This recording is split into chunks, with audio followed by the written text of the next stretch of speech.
Our first guest has his own television program, a very funny show. It's over there on TBS. It's called Conan, and that's the guy who's coming out here. And he's going to be taking his show on the road from Los Angeles to California, to Chicago, rather, the week of June 11th. Ladies and gentlemen, please welcome back our good friend, Conan O'Brien. Conan. Thank you. Hey, He's back. how are you? Welcome back.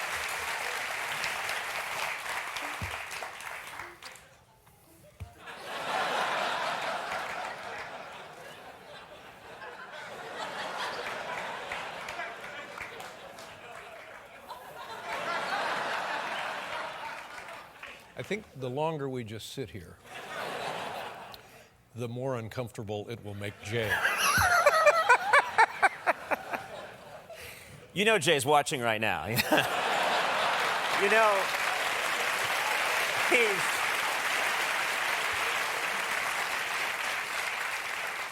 he's getting a live feed in a satellite truck right now. He is watching every second.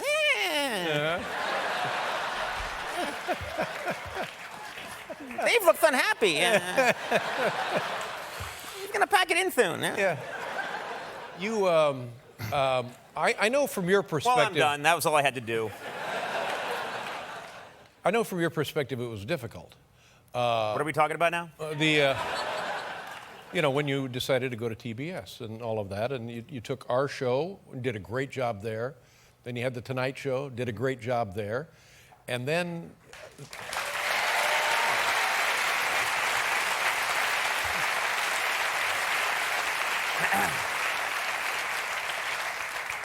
some kind of a mix-up.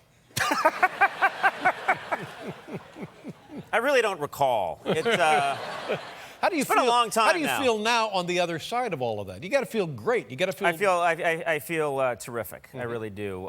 You know, all I ever wanted to do was, I mean, I'm very lucky to get to go on television Right. and to do my thing my way. And TBS lets me do whatever I want. They don't watch it. They don't care. Checks come in. They're not watching. No, that's the magic. And I have a great time. You know, we took all of our people with us, so everybody is happy, and so I'm thrilled. It worked out, and I'm a lucky person. So And forgive me for making this all about me, but that's kind of what I do. it's your I show. was delighted by everything that happened, except you losing your job. I will tell you.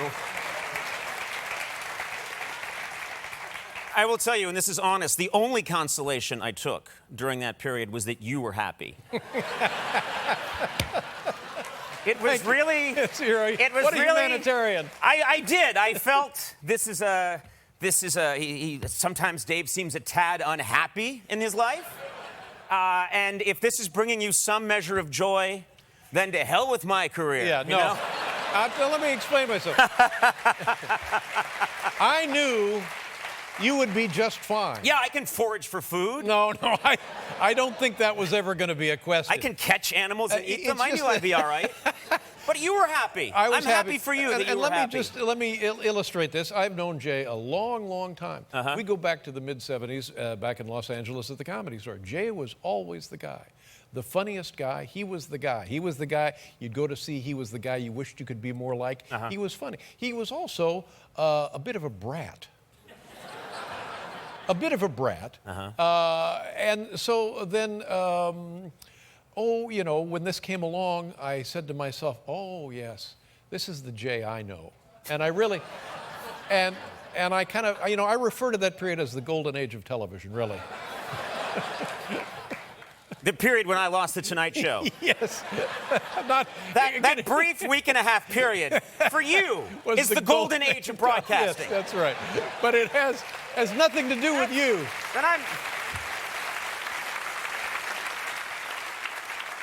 Then I'm contented. This and people, this is a silly question. I'll ask it anyway.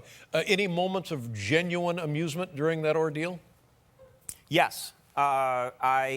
Yes, there were some. There were moments when I was able to step outside my body and see the absurdity of it all. There was I had the Tonight Show, I believe, on a Friday. stepped down, left The Tonight Show. On Monday, we had things to figure out, how to take care of people, how to get things, how to dismantle this mechanism. And I called my assistant. I said, we got to get together. And she said, we have no office. So we went to a Marie Callender's restaurant in the Valley. You have no office. And it was empty. I'm not kidding. There's a Marie Callender's in Burbank, and I went there with my assistant, Sona, and she sat on one side and I sat on the other. And I'm barking, this is what we're going to do, see? We're going to take care of everyone, yeah. And we're going to do that, and we're going to do the next thing, too. And a woman came by and said, didn't know or care who I was, do you want one of our 9 pies? And I realized in that moment the disparity between sitting behind the desk as the host of The Tonight Show on a Friday and being demoted to a table at Marie Callender's, which, by the way, is a fine restaurant. Yeah.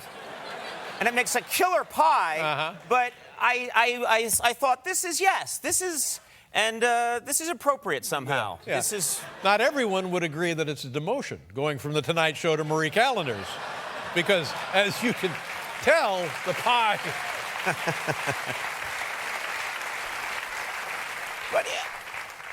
But you've worked through... You clearly were using my experience to work through some things. Let me tell you something. I've had my own trouble. Lord knows, I've had my share of trouble. So when I saw other trouble, and again, it wasn't at your expense. You're someone who's been in a car accident, who passed another guy lying on the road and said,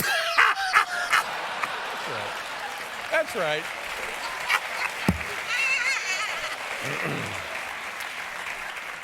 I was in one of those once. It was terrible. Let me return to my position here. It was the delight of seeing. Now, how many times, just between all of us, how many times in your life have you seen a picture of Jay stopping by the side of the road to help elderly folks who have run out of gas or whose car has caught fire, who have lost a tire or something? And there is Jay being the Good Samaritan to help out those people, like the AAA, except the AAA doesn't bring a photographer. That's the only difference between Jay and the AAA.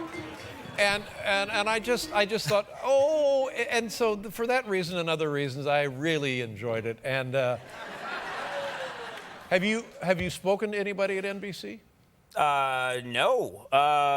Who in particular? Anyone come to mind? No, they're all gone, the people that I remember. I think everyone involved in my situation, with maybe an exception, is gone. So there's no one there anymore that was there during my Nobody at the debacle. scene of the crime. Yeah. It's a whole different. I'm told it's a lovely group. I wish them nothing but the best. And Put a polygraph on him. And what about your relationship with Jay? Because you knew Jay before he demanded that he get his show back. I was assured none of this would come up tonight.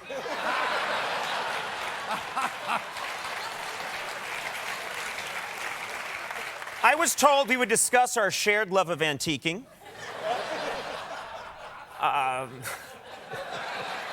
Our many wonderful vacations together. Yeah. I was never informed that this would come up. But what is your question again? And you can repeat it as many times as you like. We can get you an office at Blimpie's. Trust me. But I'm so insecure now in my talk show jobs that I'm always eyeing tables at restaurants. You just. I could go there. I could be happy. But you had a relationship with Jay before the felony took place. What was the relationship like with Jay before this? Occasional phone call and. Did you feel a kinship, a camaraderie? It's a busy world. I come from a large family. No, I would say up until this event, we didn't have that much in common. Right.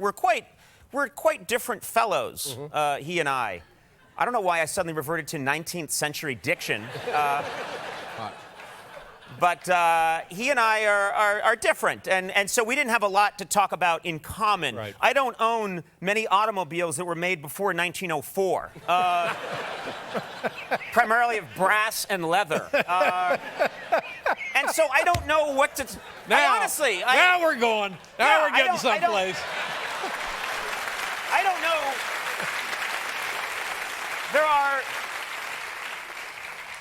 there are very few ways, and I'm not saying this in a disparaging tone at all. There are very few ways in which he and I relate. Right. We're not interested in, I don't think, in the same things. Right, but nonetheless, you had a bond via NBC and your two late-night shows. Yes, he was my lead-in. He was the host of the Tonight Show. I was the host of the Late Night Show. Right, and they put him on at 10 o'clock, and then that didn't work out. And it was, so then they said, Jay, are you busy? And he said, no, I'm just working on my cars. So he came back, and they said, well, go to... You're not doing the head waggle. Gives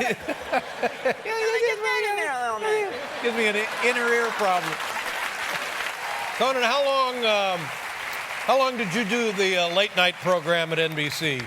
The Late Night program, I believe I did it almost, maybe about 16 years, something like that. Paul and I did it before you for 12 and a half years. So you're the longest running host of that time period. And before Paul and I did it, what was it, Paul? It was the Tomorrow Show with Tom Snyder. Tom Snyder. Which was, in its inception, a tremendous show. A brilliant show. Yeah, it was he a great had show. terrific, riveting interviews with John Lydon from the Sex Pistols, John Lennon. Yeah, he did a lot of really nice stuff. And now you're at TBS, and things are great there. You have a hit show on TBS, and they leave you alone. You get to do everything you want. Yeah. How's your family? Are they all settled and everything's good now? Family's terrific. I have a lovely wife. I have 2 kids. I have an 8-year-old boy and a 6-year-old son. Tell me all about the 8-year-old, because I have an 8-year-old. I have an 8-year-old girl, Nev, and she's terrific. She is very beautiful. She's very smart. She's very quick to judge, like me. Extremely judgmental. And then I have a boy, Beckett, who is 6. And you've been through the boy phase where it's just all, they're great, and then they dissolve into absolute tyrannical rages. Like Stalin. They become Stalin. They become insane dictators within seconds if they haven't had their food. If their blood sugar level falls below a certain point, they'll kill me and all of you to get what they want. Has the child actually taken a life? We had, the closest we came is I did a event for Turner called Christmas in Washington. And it's an event, and they said that you perform for the number of people in Washington. You also perform for the president, the first lady, the vice president, and this is a great thing. And I said, I'd love to do this. And they said, you can bring the kids, the wife and the children. I thought, this great. is fantastic. Yeah. My children will meet an American president. So we go, I go, and I'm preparing for the event. My wife brings the children. They lock it down for security reasons. They just completely lock it down. And then they say, okay, before the event, you're going to get to meet and have your picture taken with the president. This is very exciting. My kids are nicely dressed. And my wife mentions to me casually, as we're getting in the line, the children haven't eaten today. And as any parent will tell you, you have that moment of, just, this isn't something, I don't know, I'm very busy today. I've got a show to do in front of the president, but that concerns me. I have some concern, Dave. And then we get on the line, and we're ready, and we've talked to the kids. You say, hello, Mr. President, and the First Lady, and the boy's wearing his little tie, and the girl's wearing her nice dress, and I'm wearing a dress, and everything's fine, and we're ready to go. Wait a minute. What? We'll get to that part. We'll get to it. It comes later. And we're ready, and they say, I hear someone say, President in 5 minutes. We got President in 5. And things get really quiet in the room, and there's a lot of people waiting to meet the president. And all of a sudden, I just hear, I don't want to meet with him. It's Satan. And I look over, and it's my son, and he's just going, don't meet the president. And I just say, hey, Beckett, take it easy. Take it easy. Take it easy. And I look around, and I just see that they're like, President in 4 minutes, President in 4. We got POTUS in 4, and I'm really getting concerned. So we start to try and reason with him, and you've been down this road. Yes, I have. And I'm like, now back, touch me. You don't touch me. And then he just sits on the ground on the red carpet and faces away from us. And so, if you've ever tried to pick up a child who doesn't want to be picked up, it's like impossible. Picking up antimatter with chopsticks. You can't do it. So I'm trying to get him up, and he's... And then, this is an absolutely true story, the next person in line with us is Mr. Justin Bieber. No joke. I'm not kidding, because he's one of the performers at the show. And so he reaches over and he thinks, I got this, I'm Justin Bieber. Yeah, I'm Justin Bieber. He reaches over. I can handle this. And I see him going to pet my son, and I kind of want to stop it. because I know where this is going. But there's part of me that thinks, no. Let's see. Let's take a look. Enjoy this. This is going to be good. So he reaches out and he touches my son's head and kind of gives him one of these, like, I'm Justin Bieber, it's going to be fine. You know? Yeah. Sorry, he was Leno for a second. I'm just, and he does that. And my son, no joke, whips around and says, stop it. That's the appropriate response. It is the appropriate response. Absolutely the appropriate response. And so then he starts to dissolve even more. We don't know what to do, and I start to say to my wife, you got to get him out of here. And my wife doesn't want to miss her chance to meet the president. So she says, no, I think he's going to be fine. And I said, he's not fine. Meanwhile, he's like Curly from the Three Stooges. So finally, we open her purse, we rummage through it, we find a half of a cracker, we get it into him. Seconds later, I hear, I was ready to tell the Secret Service, take him out if you have to. If you have to, you have my permission. And then at the last second, the president comes and gets there. We step up, and he had the cracker 30 seconds before, and my son, who's 6, is like, Mr. President. Michelle. What is that? Good to see you. How are you? Where does that come from? Fantastic. He pulled it together. That's my boy. Good for you. Yeah. That's an impressive feat, and congratulations. Good for him. The kid knows when to pull it together. Yeah. Very impressive. But for the summer, do you have time off? Are you going to Chicago? We're going to Chicago. Yeah, we're at the Chicago Theater where you took the late night show. Yeah, we did it there, and it was a fantastic facility. I love that As place, you know, it's a great city, a great town, and the audiences will be absolutely thrilled to have you there. Will you get time off to do fun stuff with the family as a unit? That was it, what I just described. That's time with my family. So I learned my lesson. No. I hope at some point I'm coaching some. I'm helping coach. I'm an assistant coach in T-ball now, which is, I don't know if you've gone down that road. T-ball, we're now into coach pitch, but as I have described T-ball, an inning of T-ball is the most exciting 3 hours in sports. Yeah. When you see a 6-year-old or a 7-year-old or a 5-year-old make a legitimate out, field the ball, throw it to first, and put someone out, it's like seeing the face of Christ on toast. I know. It's miraculous. Yes. Actual play happened. Other than that, you might as well just duct tape some gloves to cats and let them roam around the field.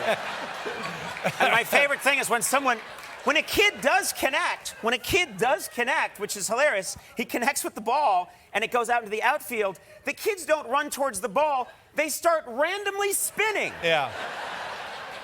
Like they're at a Fish concert. It's unbelievable.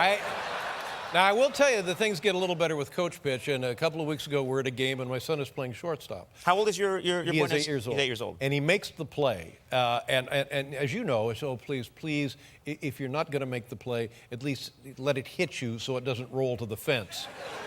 So he grabs the ball. It's kind of a heroic stab at shortstop. There's nobody on base. The runner is moving down to first base. He picks it up, scoops it up cleanly, and tosses it to third.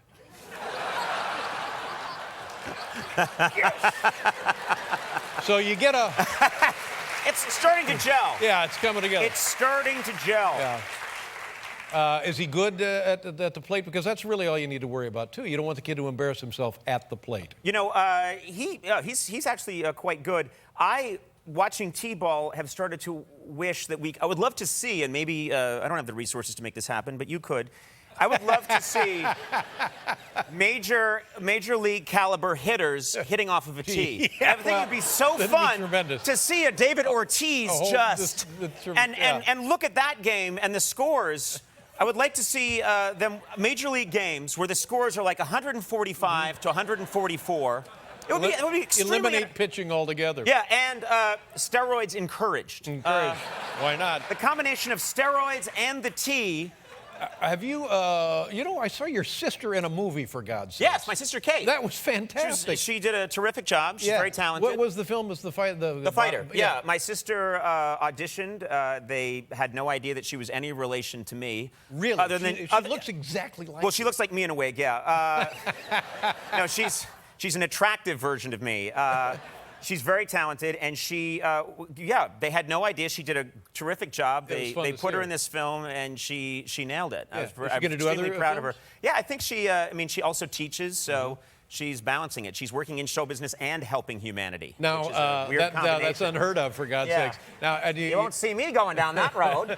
Do you like living in California? You know what? California is pretty good. I will say, I got to look at your audience, and it's a good-looking crowd, and I'm not saying that just to cue applause right now. There's no time. That's so cheap. So cheap. Beneath you. I saw, and you'll relate to this, it's one thing that's very different there, is that the audiences are much more casual in their dress. A little more relaxed, yeah. A little more relaxed. And so I noticed, there was a picture that I saw in the years I worked at NBC, which was, it was a reverse angle of Jack Parr doing his Tonight Show monologue. And it's a reverse angle, and you see the audience. The men are in ties. They're all Don Draper on Mad Men. They've got the ties and the jackets. The women are wearing sensible Republican cloth coats. Everything's... And they're all sitting there and enjoying the show. Right. I watched an evolution occur throughout the 80s and the 90s, and it got more gradual. In Los Angeles, people come to the tapings in board shorts, flip-flops, thongs, and nothing else. World War I helmets, fake beards, eye patches. It's a freak show. I think you also mentioned that they often bring animals with them. They bring livestock. So cherish this. This is old time. This is the Ed Sullivan Theater, and it's. I love being in this theater. Beautiful. This is Conan O'Brien right here in Chicago, week of June 11th. Great pleasure to see you. Thanks for having me. Congratulations on everything. I'm glad to have you here. Come back anytime. Conan O'Brien, ladies and gentlemen. We'll be right back with Regina Spektor.